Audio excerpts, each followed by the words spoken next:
Boa noite, sejam todos bem-vindos a mais uma live do canal Onda Livre.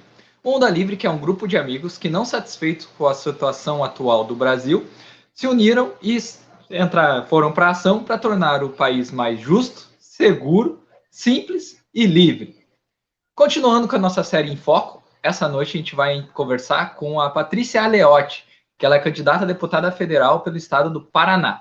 Vamos conversar mais, saber o que ela pensa dessa caminhada, né? Como ela chegou até aqui, depois da vinheta.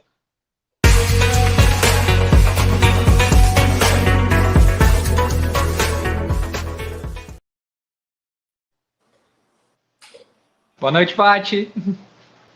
Oi, Miguel, boa noite a todos que nos assistem. Quero agradecer, viu, Miguel, ao pessoal do Onda Livre para abrir esse espaço para nós que somos novatos aí da política, porque não é fácil a gente conseguir um espaço para crescer e mostrar, né, o nosso trabalho, o nosso conhecimento, nossas propostas. Capaz, a porta vai estar sempre aberta. Pessoal aí que está no chat, uma boa noite para todo mundo. Sempre lembra de curtir e compartilhar, né, para aumentar o engajamento. E tiver alguma dúvida, deixem aí com o pessoal, deixem aí para a gente fazer com a Patrícia. Bom, Patrícia, vamos abrindo a conversa, né, perguntando quem é a Patrícia Aleotti, por ela mesma. O microfone é teu, pode falar. Miguel, a Patrícia é uma mulher de 44 anos, tá? É cristã evangélica, mãe de 3 meninas, graduada em farmácia e também graduada em administração pública mais recentemente, né? Trabalhei um bom tempo em vários ramos do setor de saúde e, como farmacêutica, eu consegui ver o valor da dor das pessoas no sistema de saúde e muitos outros problemas que o setor público apresenta e que acaba trazendo resultados muito danosos para a nossa sociedade. Eu tenho um filho que ele é portador do TEA, né, do transtorno do espectro autista, e a gente vê mesmo, quando a gente precisa ali pegar um medicamento controlado e a gente, por algum motivo, o médico errou na requisição, e o farmacêutico realmente ele fala com aquela dor, sabe? Não, eu não posso te dar porque tu vai precisar pedir outra cópia para o médico. Eu entendo o que tu quis dizer. E como é que foi, assim, tu estava lá vivendo a tua vida feliz e contente na farmácia, sendo uma fármaca, né? Eu tenho amigos que trabalham em farmácia e eles falam que o farmacêutico, eles chamam de fármaco. Mas estava lá, contente, feliz, vivendo a tua vida como farmacêutico. Como é que tu foi parar na política? Como é que veio o convite? Como é que aconteceu? Então, Miguel, assim, uma grande uma jornada, não é uma coisa que você acontece um único fator, é multifatorial, né? Então, no meu trabalho de farmácia, eu trabalhei bastante tempo também no setor público, identifiquei vários problemas de gestão, vários problemas de organização interna. Aí, quando eu falo a dor do paciente, é uma dor mais, assim, mais do que uma receita, né? É um problema, assim, que você vê as filas, e essas filas já demonstram um problema de gestão, um problema de acesso à saúde, pessoas que morrem na fila e, sabe, e comprometem toda a vida dela, da família, né? Então, é uma coisa, assim, maior, né? Tratamentos longos, né? E sempre com muitos problemas de acesso.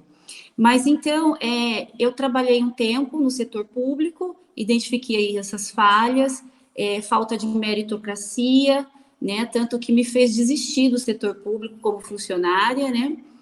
Montei meu próprio negócio, fui empreender, trabalhei, montei uma farmácia do zero, né? Não é fácil você começar do zero e seguir tudo, é bem complexo, aprendi bastante coisas e aprendi também como é difícil a mão do Estado sobre o pequeno e o microempresário, né? Sabe, tanta burocracia, altos impostos, né? E sobre o serviço, uma taxação muito grande também, né? Sem falar que no setor da onde eu vim, que é o setor farmacêutico, né, temos as grandes empresas também que vêm, assim, abocanhando todo o mercado e também causando muitos problemas, tá? Porque é muito voraz, uma economia muito voraz que tem que ter um pouquinho de controle, né? Senão os pequenos o que a gente vê hoje em dia, os pequenos não existem praticamente, né? Eles subsistem. Então isso daí também causando vários problemas econômicos, não só no meu setor de farmácia, mas tem outros setores também que estão agora cada vez mais aumentando, né? Mercados, né? E outros mais. Então, nessa decorrer desse tempo, eu fui vendo de várias formas como era difícil o Brasil a gente se sustentar, a gente continuar, sabe, pegar um negócio, tocar ele e fazer ele ser sustentável. Tanto que a gente vê que não é de hoje, sabe, já é uma coisa de décadas, quantas pequenas e microempresas fecham, né? Então, tudo aquilo me levava assim a ver o que é que está acontecendo, qual é o problema, identificar o problema. E aí a gente chega no Estado, o Estado com tantos problemas que ele gera para o cidadão, em vez de trazer facilidades.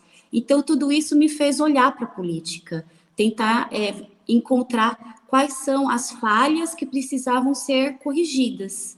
E aí, de repente, eu tive que estar aqui, sabe? Porque a gente não consegue também encontrar representantes que realmente sejam fiéis à necessidade do povo, né? Eles sempre chegam lá no poder, né? Os que conseguem entrar, que são novatos, muitas vezes, a maioria das vezes, eles se desvirtuam e caem na mesmice dos que estão aí já no poder há muitas e muitas décadas, trocando só de parentescos ali, e estão, né, não estão colocando o Brasil no eixo.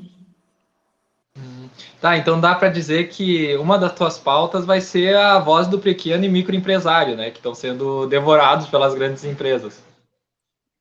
Sim, eu senti isso na pele e vejo assim que é um mercado que precisava ter assim, não é um controle, mas certas regras para poder também garantir a subsistência dos outros que são menores, que não tem uma condição de briga, né, na hora da disputa do cliente. Entendi. E tem já está constatado, né, que no país, mesmo os pequenos empresários são a maioria, né, se eu não me engano, são mais de 60% das empresas são feitas do empresariado brasileiro, né, são feitos pelos pequenos empresários. E tanto a esquerda quanto todo aquele discurso anticapitalista, ele fala que o empresário é sempre aquele cara de cartola, gordão, fumando um charuto, tomando cunhaque, né? E esse desenho faz essa vilanização do empresário só atrapalha, né? Uma coisinha que as pessoas não falam muito, mas dentro desses micro e pequenos serviços, na verdade, tem o setor de serviços mesmo, sabe? Muitas vezes não é uma pessoa que faz uma entrega de um produto, mas uma entrega de um serviço. Então, tem uma grande parte desse bolo, que é 60%, né? Então, o setor de serviços, ele é um grande responsável pelo giro da economia. Entendi. Bom, daí tu viu essa necessidade, né? Viu essa demanda, digamos assim, e acabou se filiando pelo Podemos, né?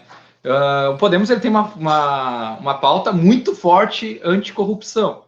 Hoje, o político, o candidato, falar que é anticorrupção é chover no molhado, né? Mas eu acho bem importante, bem interessante a gente bater nessa tecla, porque por mais que seja o óbvio, né? Alguns candidatos estão tentando fazer uma relativização dos erros. Tu também enxerga isso como um problema primordial, né?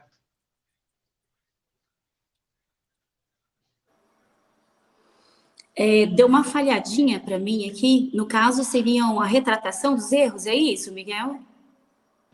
Não, eu falei que o combate à corrupção, mesmo sendo uma coisa primordial, acho interessante a gente comentar isso, né?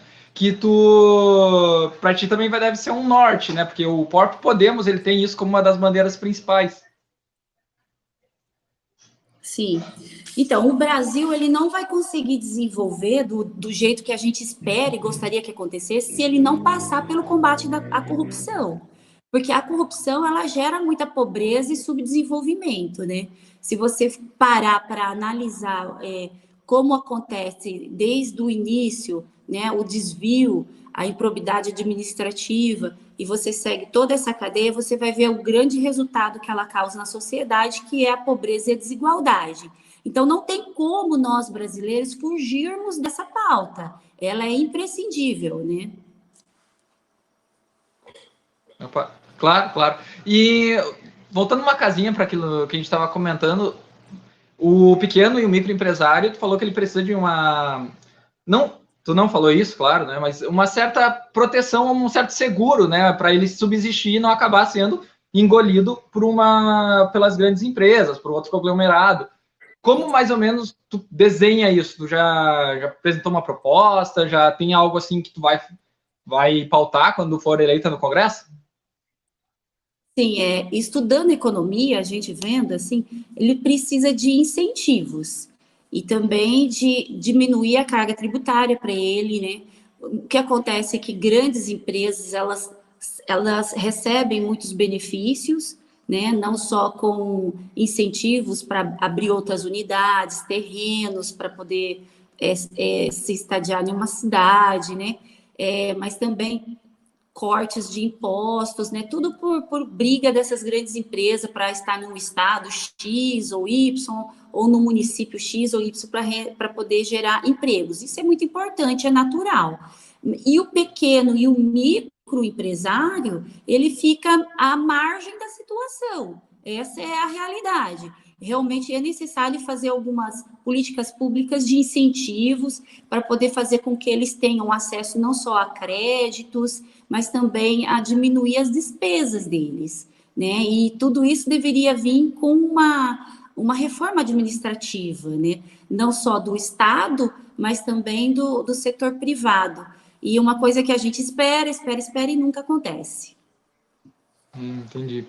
Bom, outra novidade novidade não, né, perdão, mas outro ponto que eu acho muito interessante a gente comentar, Patrícia, é que tu tá fazendo parte dos 200 mais, né, que é o movimento que vai fazer uma renovação no Congresso, né, tendo uma seleção mais rigorosa do que normalmente teria para os deputados, e tu acabou entrando nesse projeto, e eu gostaria de saber qual foi a tua visão, tanto para a seleção quanto a própria ideia em si, para fazer essa renovação pelo 200 mais.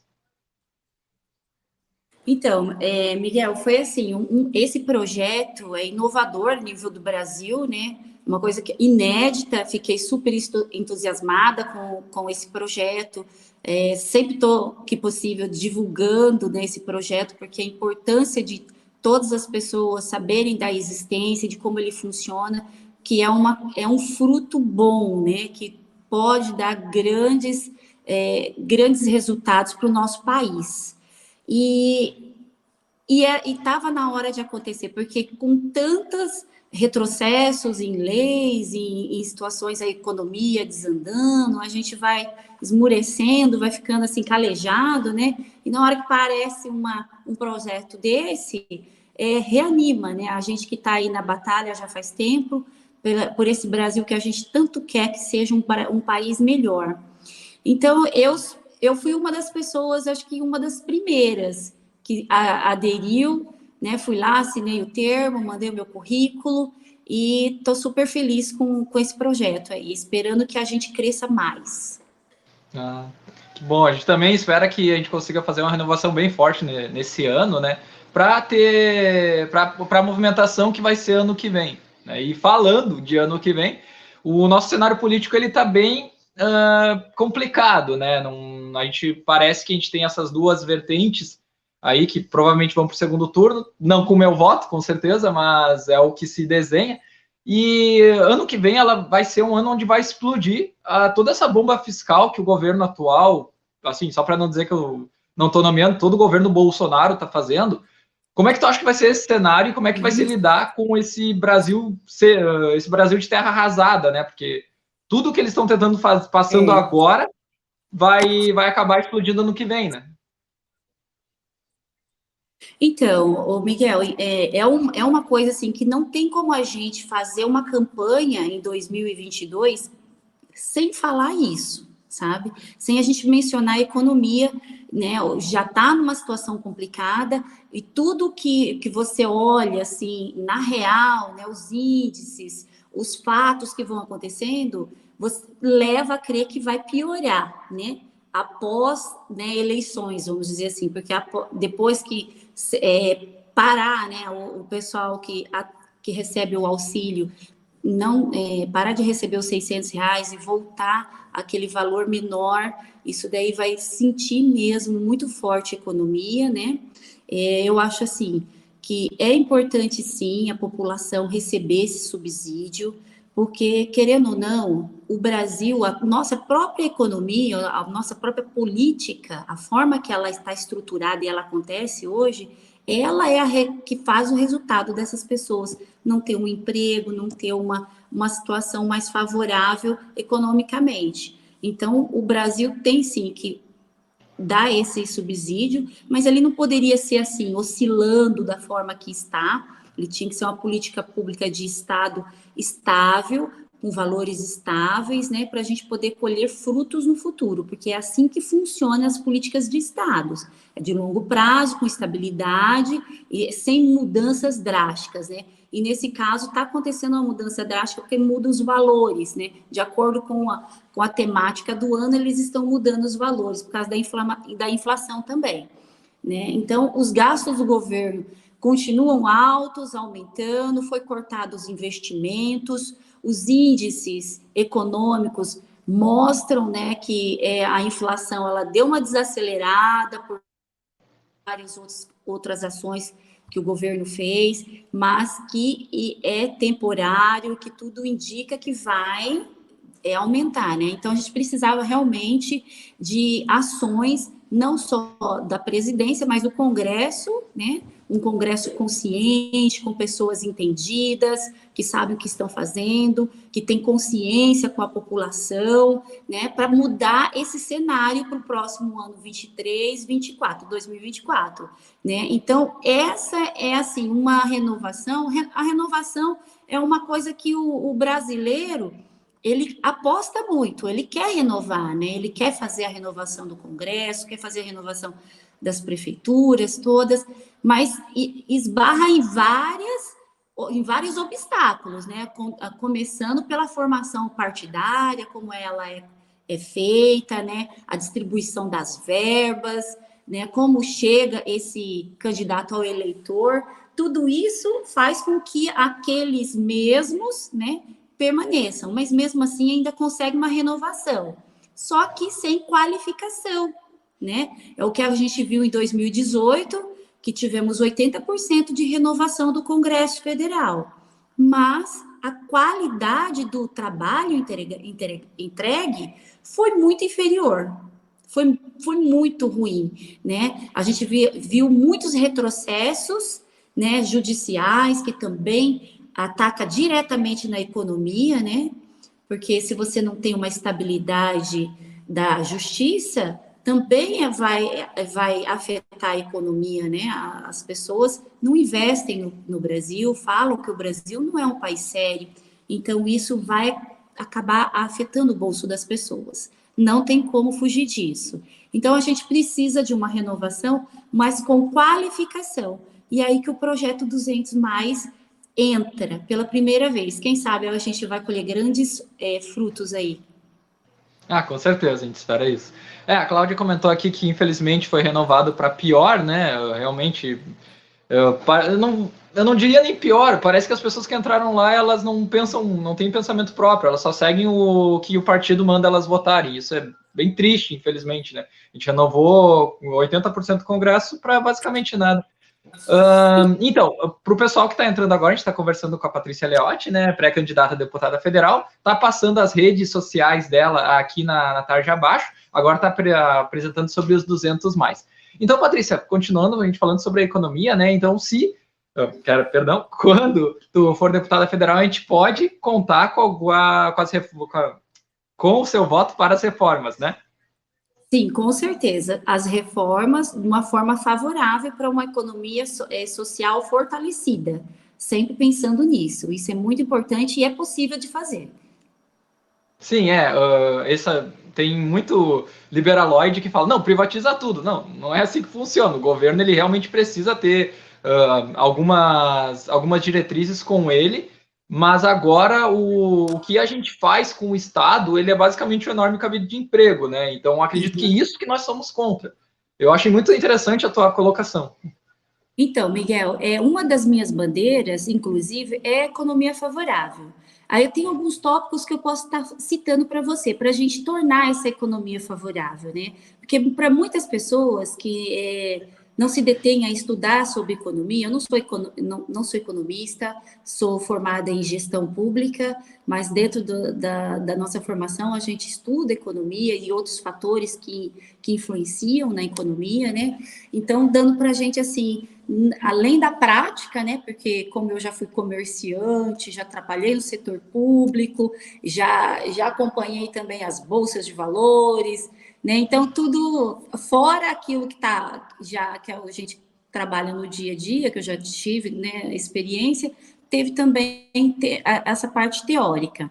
Então, por exemplo, a gente vê que o Brasil é um país que tem assim condições totais de a gente ter uma indústria ativa, né? Nós temos território, nós temos clima, nós temos minerais, nós temos produtos essenciais. Só que o que acontece? É tudo, ó, exportado, né? Exportado, vem aqui, eles pegam os nossos minérios, levam para os seus países, fazem os processamentos para vender um produto já com mais qualificação. É uma coisa que a gente precisava fazer no nosso país, né? O diesel mesmo, né? O petróleo que é extraído do Brasil não tem refino. O refino que a gente tem aqui no nosso país é muito pequeno, né? A indústria que a gente tem aqui não bate com a densidade do petróleo que sai lá do oceano. Então, é assim, a gente precisa de um investimento em certos setores da indústria farmacêutica. Você pode ver que nós estamos passando por uma fase que está faltando medicamentos diversos nas farmácias, não só na farmácia do setor público, mas no privado também.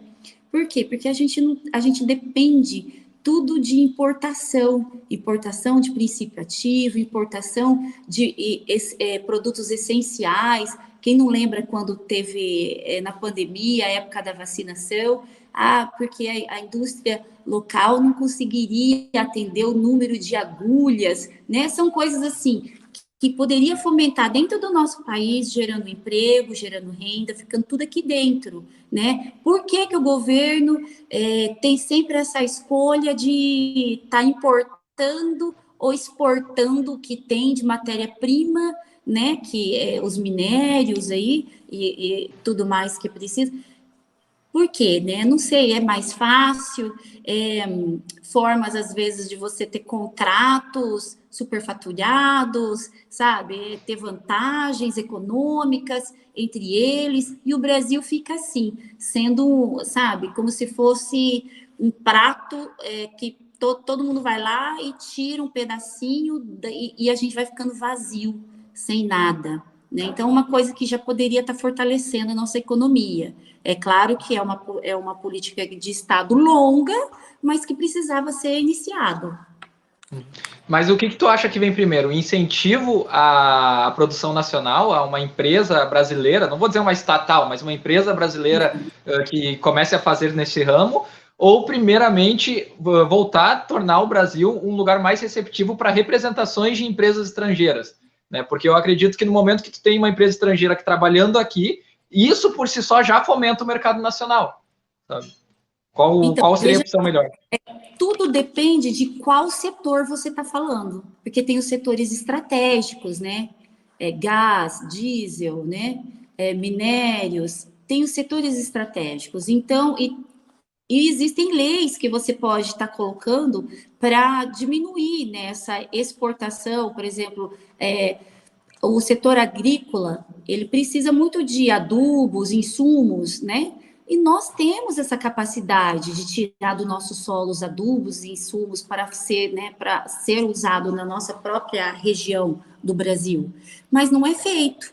Então, a gente poderia estar colocando estímulos fiscais, né, e também controles, também para poder fomentar isso aqui dentro. Então, isso já poderia ser aberto para várias empresas, né? Agora, o diesel, o gás, realmente é algo que é muito caro, né? Mas pode ser feitas parcerias público-privada com muita transparência, com bastante clareza, aí dá tudo certo, né?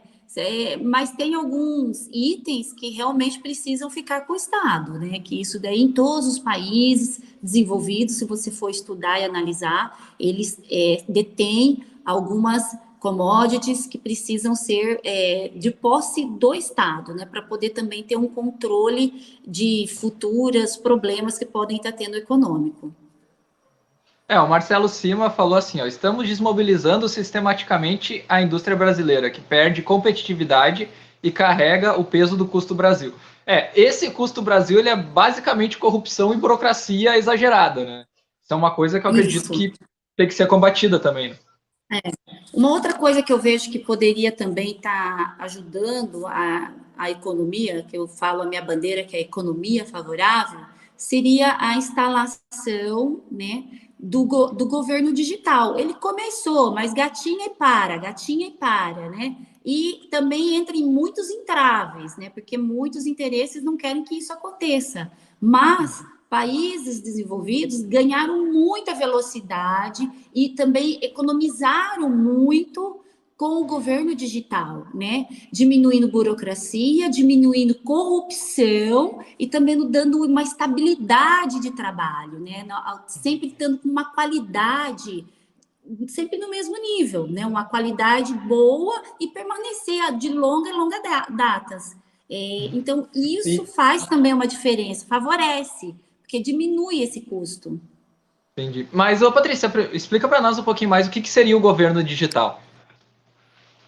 Então, seria, no caso, seria serviços básicos, né? Diminuindo o atendimento público, né, pessoal, e sendo por plataforma, mas é claro, para isso a gente precisa também de maior distribuição da internet, ter acesso das pessoas, terem setores com acesso grátis, né, para as pessoas que não têm condição, porque senão se torna uma coisa assim, elitizada, desnivelada, né? Precisa dar qualidade, dar acesso àquela pessoa também que não tem uma condição financeira, né?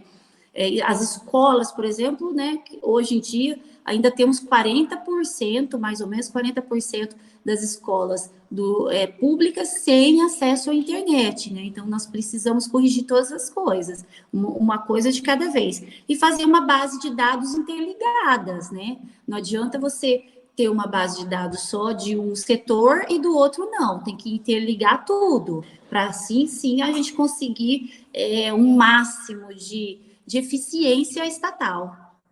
Entendi. Seria pegar os serviços básicos do governo e digitalizar eles para não ser precisar feito presencialmente. Mais ou menos isso. Isso. Que seriam, sim, pedido de documentação, documentação, que você precisa de vários setores, né? Entrada de pedidos, vamos dizer, para uma consulta médica, né? Ou para retirada. Aí vai de nicho a nicho, né? Porque são vários serviços são oferecidos e diversos, né? Então aí tem que ser uma coisa bem minuciosa, estudada e planejada, mas é bem possível. Entendi. Uma vez eu estava conversando com uns amigos meus sobre autenticação, né, de pedidos e solicitações, e a gente acabou caindo no blockchain, que nada mais é que uma verificação digital. E aí eles me comentaram que o blockchain ele só não é um dos principais motivos, não o único, ele só não é instalado porque qualquer coisa que comece a se digitalizar compra uma briga com os cartórios. E tu acha que neste caso também iria ocorrer isso? Com certeza sim, viu? De alguma forma. Agora já tem o cartório digital, eles já estão com uma adaptação de alguma forma, assim, né? Para poder manter os seus serviços. mas é uma evolução necessária. Com certeza, uma coisa puxa a outra.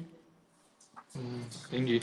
Bom, voltando uma casinha que a gente estava falando lá entre fortalecer a empresa nacional e abrir as fronteiras para outras representações aqui, eu acredito que fortalecer a empresa nacional é diretamente em fortalecer pesquisas. E aí a gente poderia falar um pouco de educação.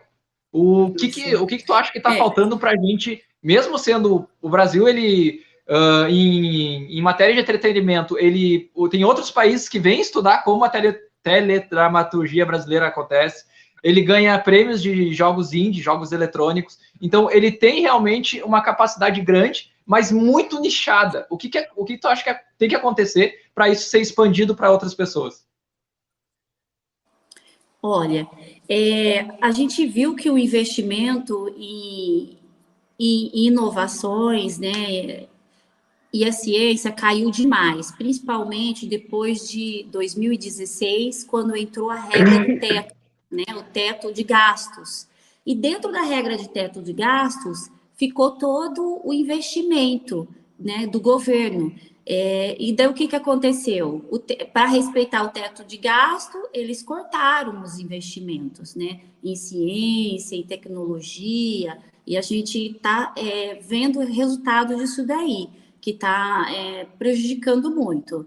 Então, eu vejo assim, que a gente precisava tirar o investimento de dentro do teto de gastos, né? O investimento ser uma coisa diferente, separada do teto de gastos. E daí a gente focar no teto de gastos para ver se controla, diminui esse gasto público, principalmente com privilégios, né? Com muitos privilégios de vários setores. Eu não sei se eu consegui responder a sua pergunta. Não, tudo bem. Sobre o combate a privilégios, qual tu acha que seria a área que a gente mais precisa atuar? Olha, pelo que eu andei estudando e analisando, o judiciário, né? E também a parte do exército, também tem um gasto muito alto, né? E também dentro do Congresso. Por exemplo, um senador, ele tem 2 suplentes, e esses 2 suplentes recebem o mesmo salário do senador, sem fazer nada, né? Ele recebe todas as mesmas mordomias. Inclusive, quando chega na época das eleições, os acordos para quem vai ser o suplente, porque é uma escolha, você entendeu? Se torna também muito importante dentro da organização do partido. É uma coisa, assim, ao meu ver, muito desnecessária, jogando dinheiro fora, né? Os deputados, né, que chegam a se eleger, eles podem ter até 26 assessores, né? Essa necessidade parece exagerada, né? Eu acho que tem, assim...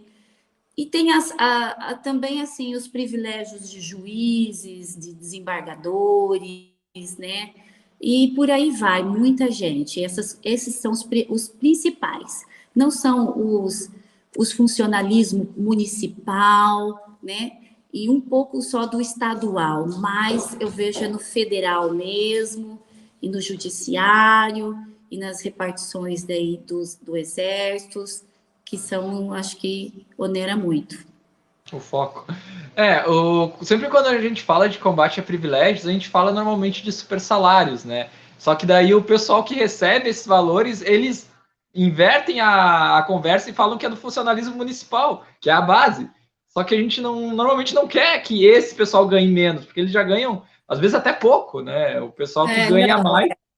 Inclusive, por muito tempo, assim, no início, quando eu comecei a me manifestar politicamente nas redes sociais, às vezes a gente entrava falando sobre os privilégios que a gente precisa diminuir, né, aumentar a eficiência estatal, diminuir custos, e muitas vezes vêm os professores, né, discutir que não, mas não é eles, não são os enfermeiros, não são os técnicos de enfermagem, não são os secretários municipais. O município, eu tenho que tirar assim por base aqui onde eu moro, eles criam muitas vagas, cargos comissionados, isso daí tinha que ter tinha que restringir, sabe? Principalmente alguns setores.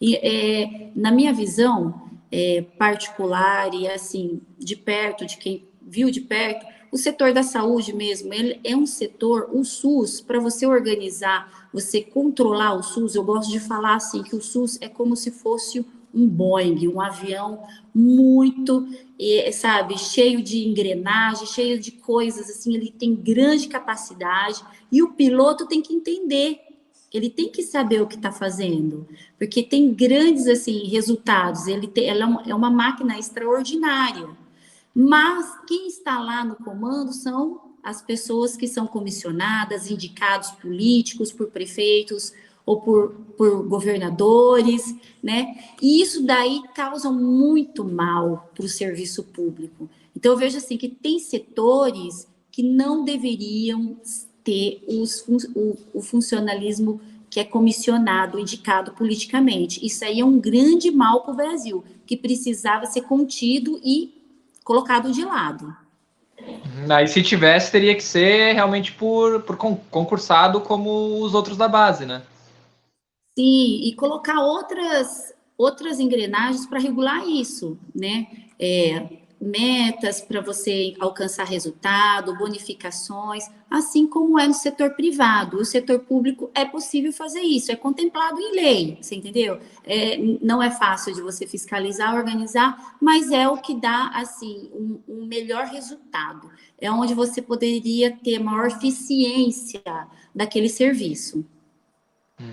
Bom, quando a gente estava falando ali das profissões de base, professor, enfermeiro, médico, né? A gente acabou esquecendo do policial. Daí isso me traz uma pergunta sobre segurança. Qual é a tua visão para essa área? O que poderia ser mudado, o que poderia ser mantido?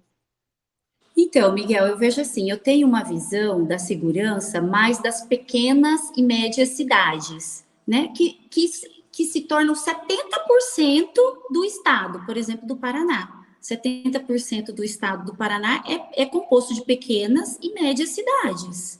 E a gente vê que o policiamento é deficitário. Nós precisávamos de mais policiais nas ruas. As cidades pequenas, assim, vamos dizer, com 30, 20 mil habitantes para baixo, ela divide com outra cidade os policiais.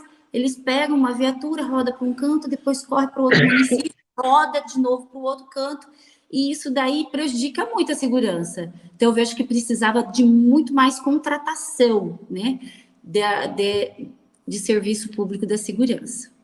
Nossa, mas isso é um absurdo. O policial vai ter que fazer ronda em duas cidades. Nunca Mas é isso vai assim que dar. funciona nos pequenos municípios, e é assim há muitas décadas. Muitos já prometeram mudanças, né? Tem um monte de gente aí esperando abrir editais de concurso para poder se candidatar a uma vaga. Muitas vezes abre, só contrata um pouquinho, né? E temos essa necessidade.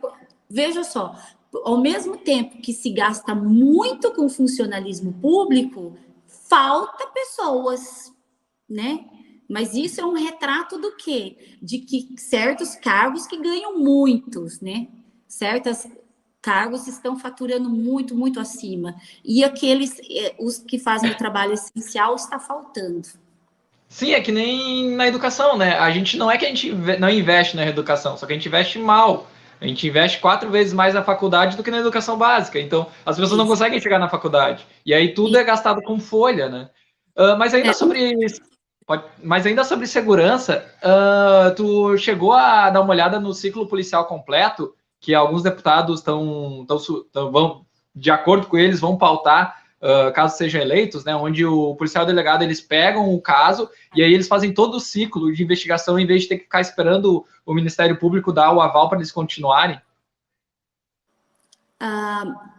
eu acho meio improvável disso acontecer, né? Mesmo porque a forma, né, democrática, né, que tem as três instâncias de poderes, que já veio de Montesquieu ali, tem que ter isso daí, tem que ter as diversas varas, uma controlando a outra, uma, né, Eu acho que é improvável isso acontecer.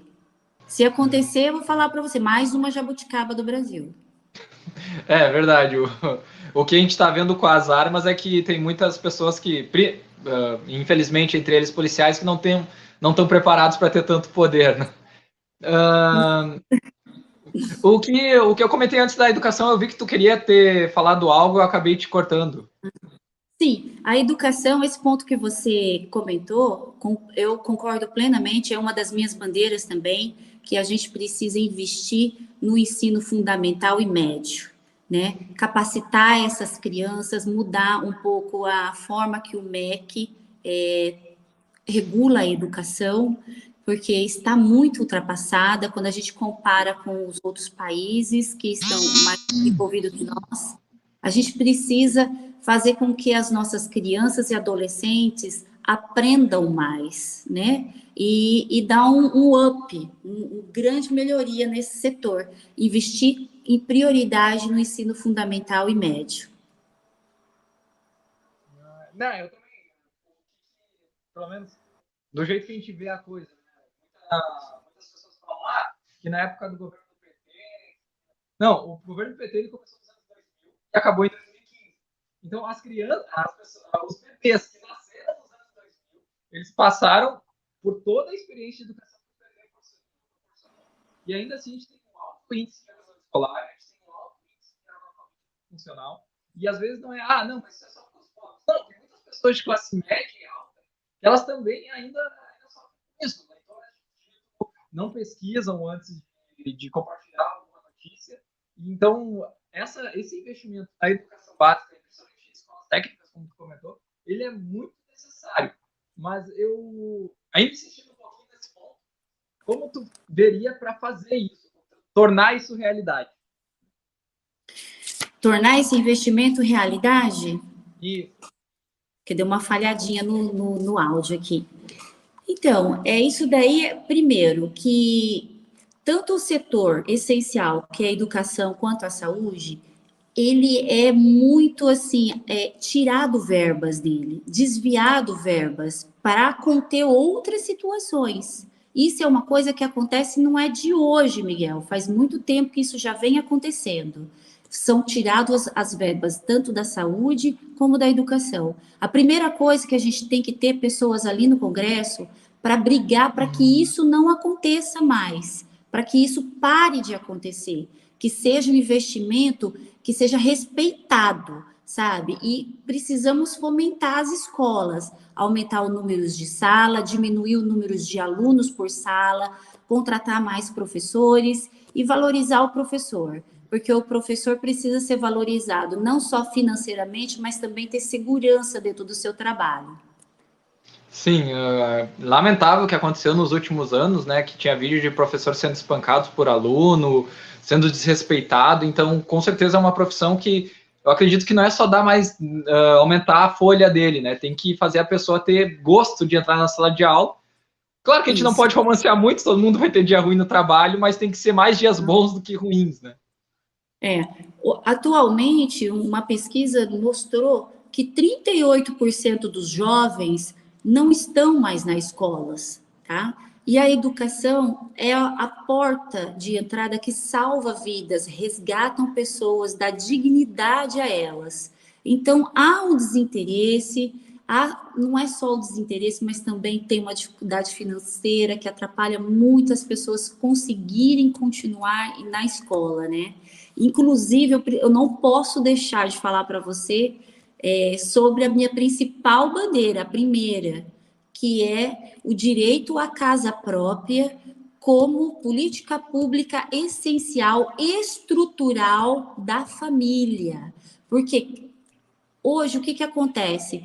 As famílias têm muita separação, tem muita mãe sozinha com seus filhos, muitas vezes pai também fica sozinho com seus filhos, mas na maioria esmagadora são as mulheres. As mulheres, e daí o que acontece? Os filhos ficam sozinhos em casa, ou ficam com os avós, sabe? Pagam aluguel, são pessoas que estão abaixo do valor que recebem por renda familiar de R$ 2.400, ela não consegue acesso as casas têm uma moradia, um financiamento, por causa do baixo valor que ela recebe. E isso precisa mudar, porque quando uma família tem uma casa própria, além de diminuir o endividamento dessa família, ela promove mais união dentro desse lar, sabe, traz a sensação de segurança para essa mãe que está ali, ou esse pai sozinho com a família, e também ajuda a diminuir a força que o tráfico tem de aliciar essas crianças, porque essas crianças ficam ali sozinhas, as mães saem para trabalhar, o pai está separado, está em outra vida, tá? Então o que acontece? Se torna uma vítima muito assim, acessível, muito frágil, sabe? Fragilizada por isso. Então eu vejo assim que o Brasil tinha que ter uma política pública essencial, colocando a casa própria como essencial. Vamos parar de reformar a praça, de ficar recapeando o asfalto, sabe? De fazer serviços assim, que é legal você ter uma praça bonita para você passear, é legal, sabe?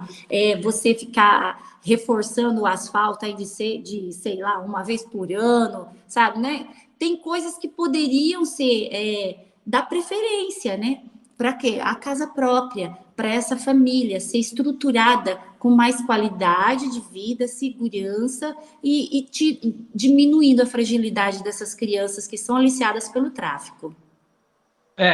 Nesses últimos 2 anos de pandemia, a gente viu que disparou o valor dos aluguéis, né? Então, muitas pessoas tiveram que voltar para a casa dos pais, tiveram que dividir aluguel com outras pessoas, e quem não tinha essa opção acabou indo para a situação de vulnerabilidade morando nas ruas, né? Então, com certeza, essa tua proposta vai chegar na hora mais do que certa, né? Então, vai ser interessante ver tu lutando por isso. Uma coisa que anda junto com... Pode falar, pode falar. Mais um número só para reforçar essa necessidade.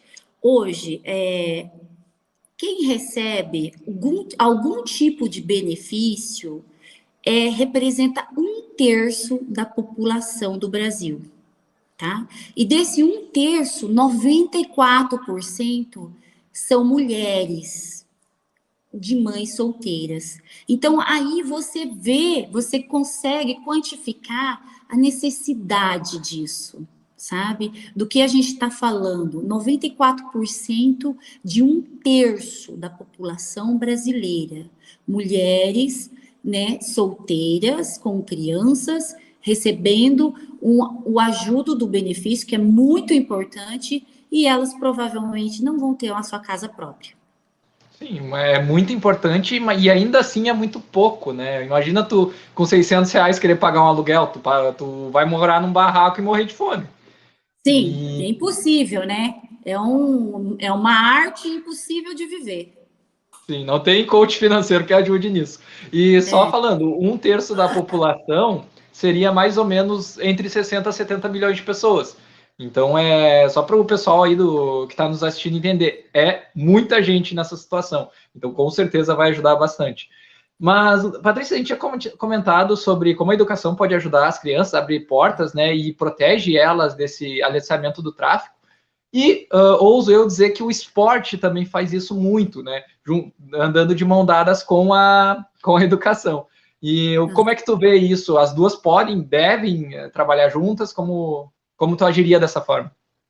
Com certeza, é sensacional, sem falar que o esporte resgata, né, também as que já estão no tráfico ou são usuárias, né, tem esse poder realmente, né. Assim, aqui, eu sou uma pessoa que moro em cidades de médio e pequeno porte, né, então a gente vê, assim, que tem bastante, nessas regiões nossas, tem bastante políticas públicas, direcionada para isso, tá? É bem legal mesmo. E seria interessante, assim, as pessoas terem acesso a outros tipos, outras modalidades esportivas, né? Que raramente a gente vê, que nem o atletismo, né? A ginástica rítmica, mas aquela ginástica rítmica mais profissional, sabe? O canto, essas coisas poderiam sim ser adicionadas, né? também artes, né, que seria escultura, pintura, sabe? No passado, assim, de um milênio atrás, né, as escolas era essencial, todas essas esse ensinamento, né, para as escolas. E a gente perdeu muito isso, né? Deixou muito elitizado, né? E a gente pode estar perdendo o quê? Muitos talentos, né? Pessoas que podem estar se encontrando naquilo e se tornarem grandes artistas para o mundo. Ah, não, com certeza. Eu vi uma vez um documentário, até no Globo Esporte, se não me engano, de um cara no Rio de Janeiro que ele ensinava golfe para as crianças da favela, né? E era assim, incrível ver a cara delas tendo um. Por mais que tudo bem, não era num campo de golfe, era uma coisa um pouco mais feita ali na hora, né? Uma coisa mais. Me fugiu o termo agora, mas enfim, improvisado. Né? Improvisado. Dentro do improviso. Isso. Aí era interessante ver como as crianças agiam, porque elas não tinham ideia do que era golfe, sabe? Claro que aquilo não era exatamente golfe, mas ainda assim era uma coisa que tirava elas um pouco daquela zona de combate, daquela tristeza que às vezes tu passar e ver uma pessoa atirada, drogada no chão, sabe? Para botar eles num meio mais assim. Eu acho bem interessante que tu também veja dessa forma, que pode botar artes, canto, que são coisas que tu não vai precisar de muito material, só vontade. Sem falar que tem aquela afinidade, tá? A pessoa nasce com aquele desejo é intrínseco dela, né? Por mais que ela não viu, ela não conheceu, mas na hora que ela vê, ela se identifica. Isso acontece, pode acontecer a qualquer momento. Eu mesmo tenho uma menina, eu tenho 3 meninas, sendo 2 gêmeas. Uma das gêmeas, ela tem uma facilidade para fazer movimentos diversos. Tipo, se ela tivesse oportunidade de fazer uma ginástica rítmica dessas profissionais, que aqui não tem, eu teria que ir para um grande centro para oferecer isso para ela, eu tenho certeza que ela ia se adaptar, e ela ia adorar, e ela faz diversos movimentos que já a maioria tem dificuldade, para ela não entende? Então, seria assim, seria uma luva na mão, sabe? Vestindo perfeitamente. E a gente não tem essa opção. Ah, verdade. Mas vamos ter, porque a Patrícia vai nos representar lá na Câmara Federal, né? Será um prazer. Inclusive, eu até queria falar para você, Miguel, eu fiz um estudo de como é a composição da Câmara Federal do Paraná. São 30 vagas e eu fui analisar o perfil dessas pessoas. Inclusive, nós temos 2 deputados federais que são professores de educação física. Entendeu? São professores de educação física. Olha, dos 30, 3 são professores. 1 de letra, 2 de educação física. Aí depois, eu até queria comentar com vocês, porque isso é o quê? É um resultado. Eu não estou querendo falar assim, é a profissão X ou Y. Isso aqui é um resultado do nosso sistema partidário. Entendeu? Então, veja só, das 30 vagas, nós vamos ter aqui, com formação até o 2º grau, alguns até sem o 2º grau, 6 pessoas. Entendeu? De 36 não tem formação, não tem graduação, só fez o 2º grau e alguns nem o 2º grau, tá? Advogado, 7. Então, veja aí que daí já dá quase um número bem expressivo. Aí você vê... Aí você pensa a qualidade do trabalho entregue, né? Você consegue visualizar que há um comprometimento.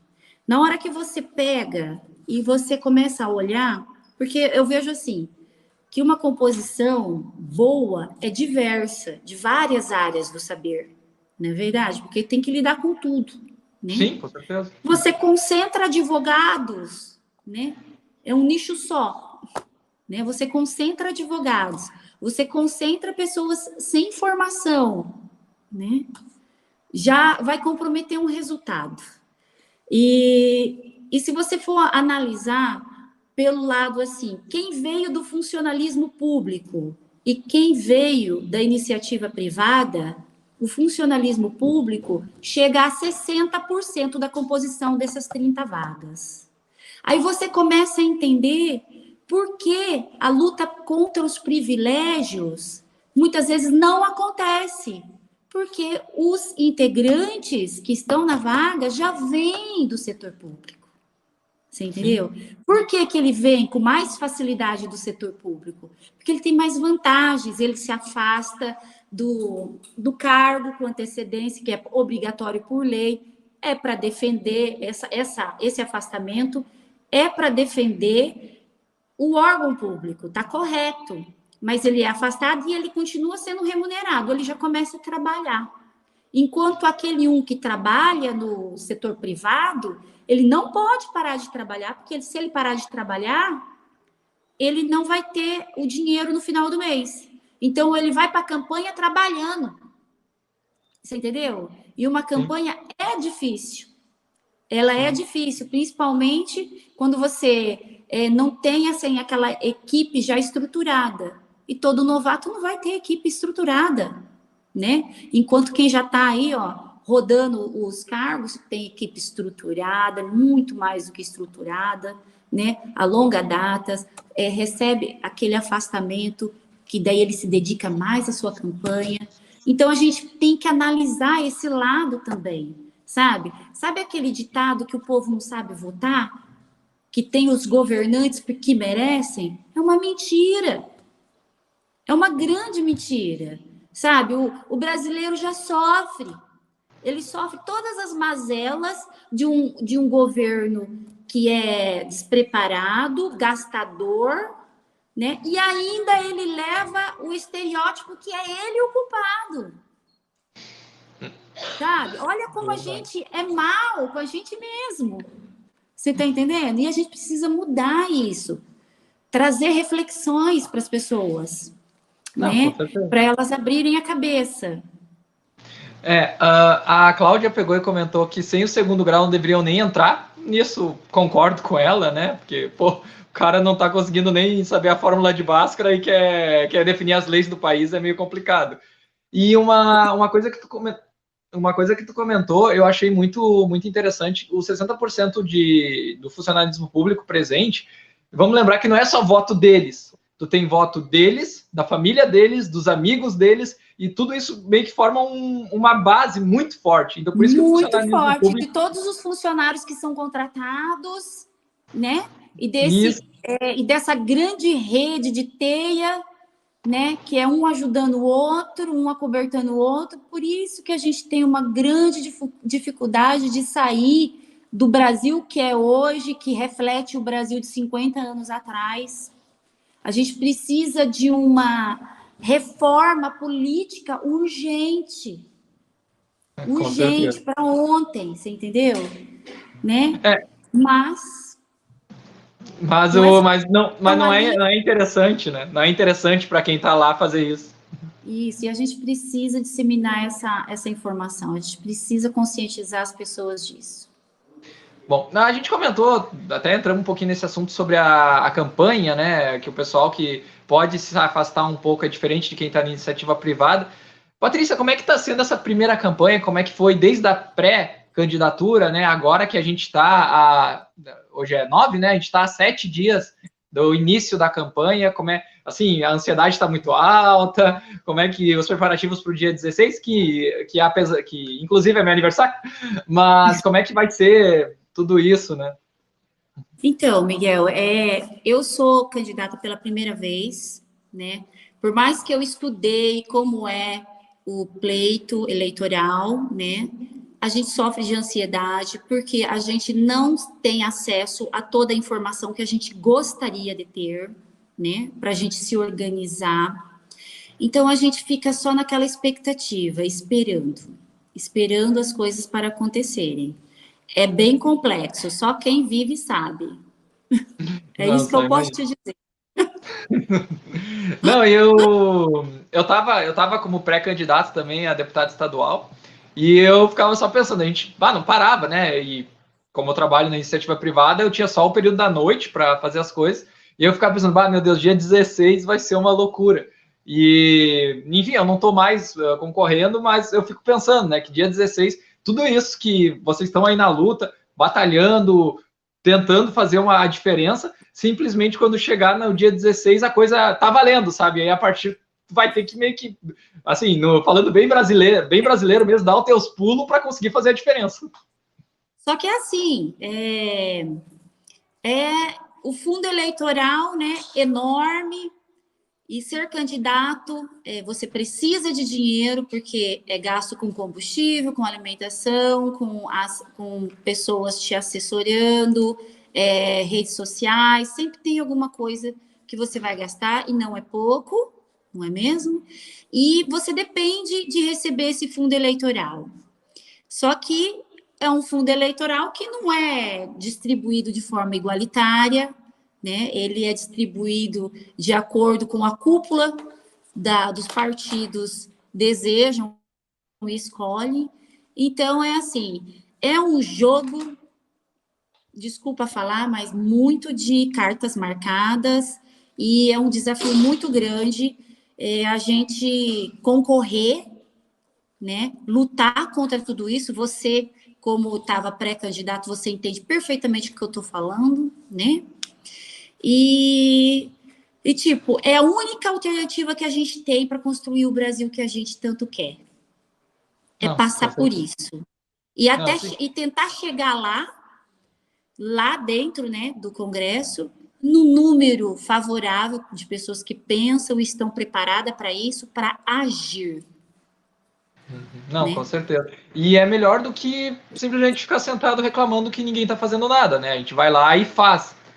Isso é verdade, viu? Eu vou falar uma coisa para você, que antes de eu decidir me envolver com política, eu entrei em depressão profunda, fazia tratamento com psicólogo, tomava medicamentos, porque quando você enxerga tanta coisa errada, disfuncional, gerando resultados muito prejudiciais a famílias, sabe? Por mais que, claro que gera sobre todos nós, mas a um grupo específico social gera mais do que a outros.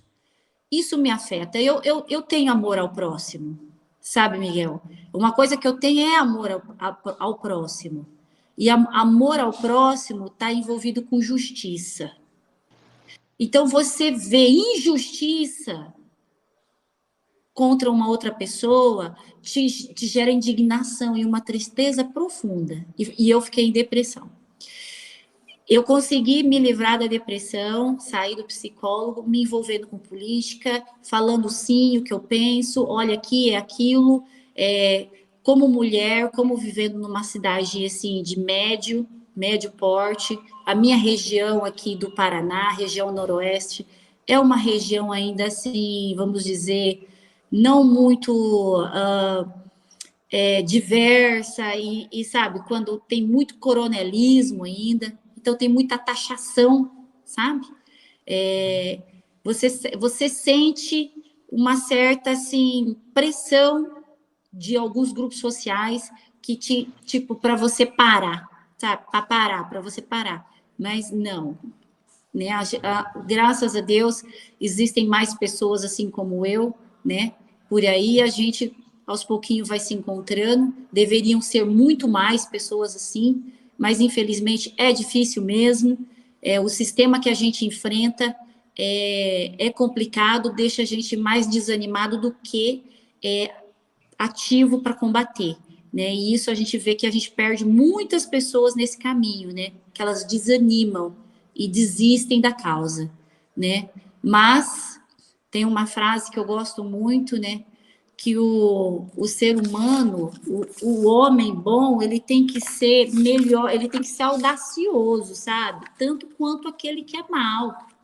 Ele tem que chegar e fazer, sabe? E não sair, porque aquela pessoa que é má, aquela que é corrupta, ela não tem vergonha na cara, ela mente, ela, sabe, faz de tudo e se faz de bonzinho e é um traste. E a gente tem que ter essa audácia, mas para o bem. Sim, não dá para esperar a sensatez de uma pessoa insensata, né? Mas então, Patrícia, muito obrigado pelo papo, tá? Eu adorei. De novo, assim, o pessoal do Onda Livre, te agradece pela coragem, pela tua disponibilidade de botar o nome à prova. Obrigado também por participar do 200 mais, tá? Tenho certeza que vai fazer a diferença. Agradeço aí, eu sei que vai ser uma época complicada e ela tá só começando. Mas ainda assim, como recado final, eu queria que tu deixasse as tuas redes sociais para o pessoal, o link, se tu já tem alguma vaquinha disponibilizada, né? Para o pessoal já poder te ajudar.